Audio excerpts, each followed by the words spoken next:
Hello, I'm Steve Lemons, and I'd like to read 1 Corinthians chapter 3.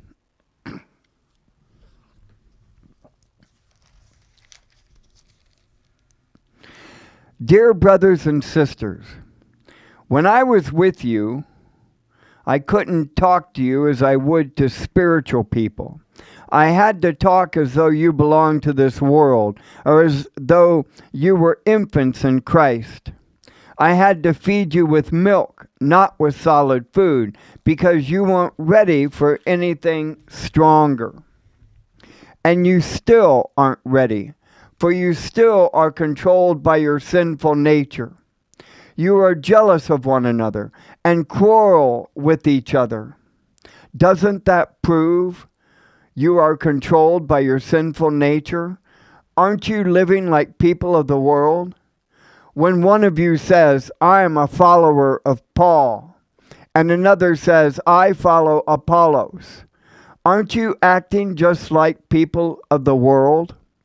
After all, who is Apollos? Who is Paul? We are only God's servants through whom you believe the good news. Each of us did the work the Lord gave us.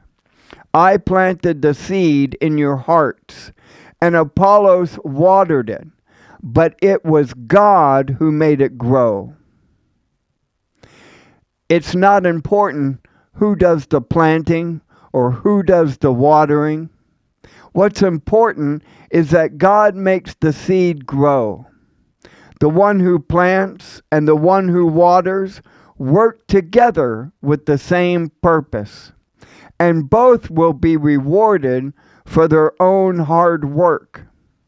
For we are both God's workers, and you are God's field. You are God's building. Because of God's grace to me, I have laid the foundation like an expert builder. Now others are building on it, but whoever is building on this foundation must be very careful, for no one can lay any foundation other than the ones we have already have, Jesus Christ. Anyone who builds on that foundation may use a variety of materials: gold, silver, jewels, wood, hay, or straw. But on the judgment day, fire will reveal what kind of work each builder has done. The fire will show if a person's work has any value.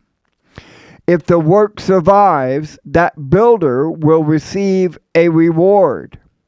But if the work is burned up, the builder will suffer great loss. The builder will be saved, but like someone barely escaping through a wall of flames. Don't you realize that all of you together are the temple of God, and that the Spirit of God lives in you? God will destroy anyone who destroys this temple. For God's temple is holy, and you are that temple. Stop deceiving yourselves. If you think you are wise by this world's standards, you need to become a fool to be truly wise. For the wisdom of this world is foolishness to God. As the scriptures say, He traps the wise in the snare of their own cleverness. And again, the Lord knows the thoughts of the wise. He knows that they are worthless. So don't boast about following a particular human leader, for everything belongs to you, whether Paul or Apollos or Peter or the world or life and death or the present and the future. Everything belongs to you, and you belong to Christ, and Christ belongs to God.